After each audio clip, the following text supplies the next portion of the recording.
Vice President Vance and Centers for Medicare and Medicaid Services Director Dr. Oz, they announced on Wednesday that the Trump administration will be stopping certain Medicaid funds from being directed to Minnesota as part of an effort to crack down on fraud there.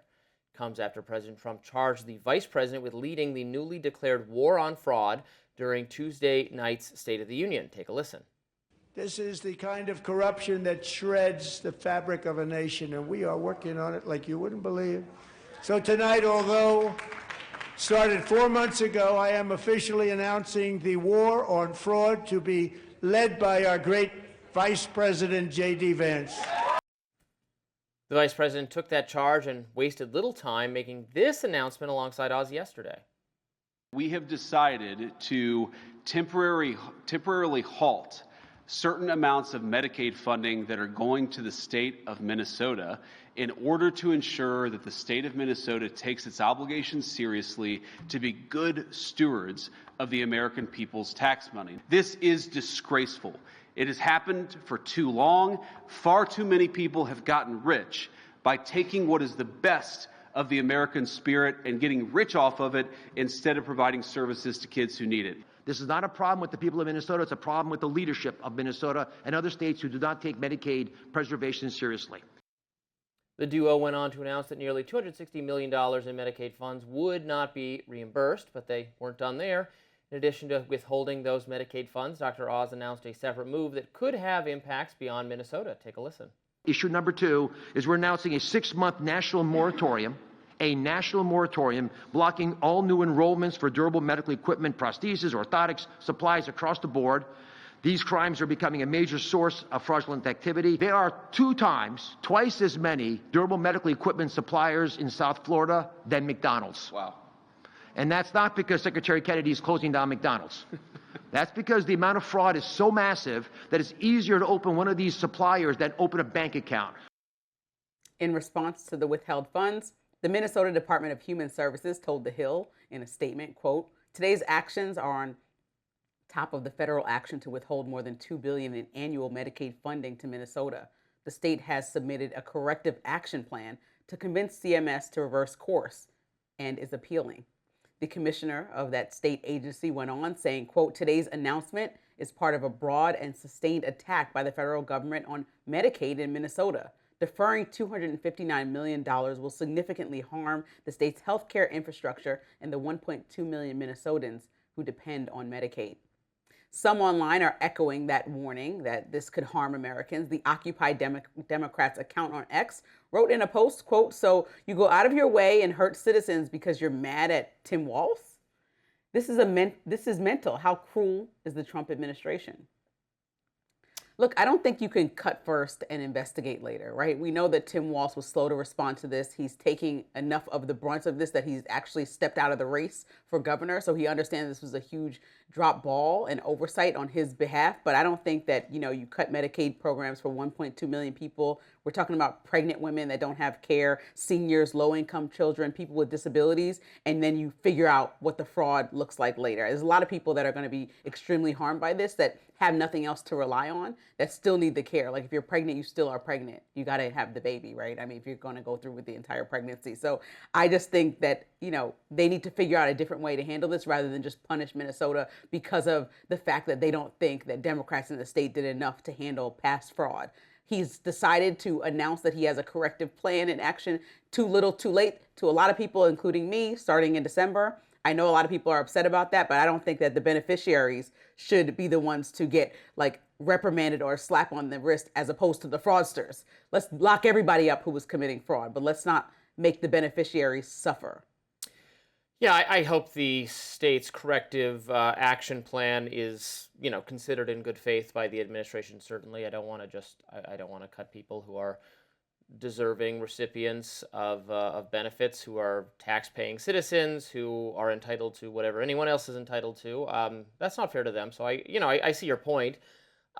Just the scale of the fraud is so infuriating to so many people, and it sounds like, Dr. Oz seems to have a good handle on it, honestly. So you need to pause, figure out what's proper and legitimate, and then you can proceed and restore some of those services.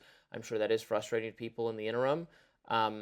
I would need to know more about specifically what kinds of, services are being shut down. That sounded like medical prosthetics was the number of offices being opened was what Dr. Oz was referring to, saying there's just it's a staggering number of people applying to be basically provide services and then be reimbursed by the government. Right. I mean, this whole thing is, the truth of it is it is a little difficult when you do.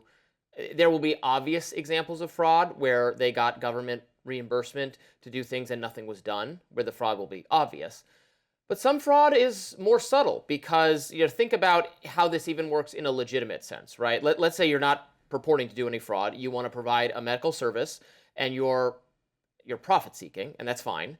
You're reimbursed partly by the government for the service or more than partly. You're reimbursed entirely and then some. So that's how you're making money. You're providing this service, and you're basically a government contractor who's skimming a little bit for profit. Mm-hmm. That's your business model, and that is legitimate. But then it becomes like, well, if you overcharge them, you're making more profit, and that is fraud. But like, what is? Do you know what I'm saying? Where it's there's this exact margin where what you're doing is considered legitimate because this is a legitimate profit-seeking enterprise to provide a government service and provide the service and be reimbursed. But if you try to get too much profit, then you're committing fraud. And if you don't get enough profit, then you're just going broke. Well, I think that there's a difference between when you comb through it, the first people that should be targeted are the people that are already in trouble that we looked at that have committed fraud, and then people that are similar to those people who provided no service whatsoever, but just went through the paperwork to take government funds, right? I think that those are the worst of all people because these services, specifically medical services, are things that people are in dire need for, and they're taking up funding that helps people like that. I also think when he talks about cutting, the prosthetics and things are one part of it, but another part is that a lot of these hospitals and care providers are not going to get the funding immediately that they need to do the services, meaning that longer wait times will happen, is what I was reading, reduce access to care. So this is just going to create a conundrum within Minnesota, and not only about people not being able to get access to care, but the fact that how long it might take to get some really press for time things happening. Like if you need a checkup I can use the pregnancy example because I've been through it, right? There's certain times when you have to get a checkup to make sure that things are on the up and up.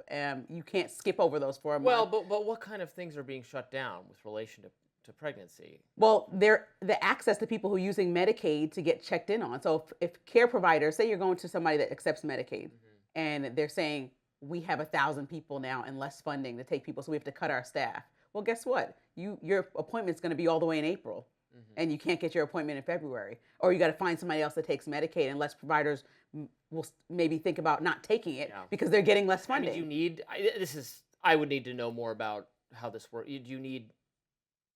Is pregnancy services not covered under a basic health care plan that all people are obligated to have? Okay, so let's see that there's a lot of people that don't have health insurance that are pregnant. That's just a fact. But then there are a lot of other, like I said, young children, people with disabilities. Health insurance under your favorite law, Obama. My favorite person, Obama. People with disabilities in nursing. Yes, exactly. But everyone is. A lot of people don't have health insurance, Robbie. Stop. Don't act silly right now. You know that a lot of people don't have health insurance. My point is that you're punishing people that didn't do anything for a larger crime that has nothing to do with them. Well, they broke the law by not pursuing No, stop. Up next, Cuba says its soldiers killed 4 people aboard a U.S. registered speedboat, while Rubio vows to respond, quote, appropriately. Don't go anywhere. We're going to talk about that.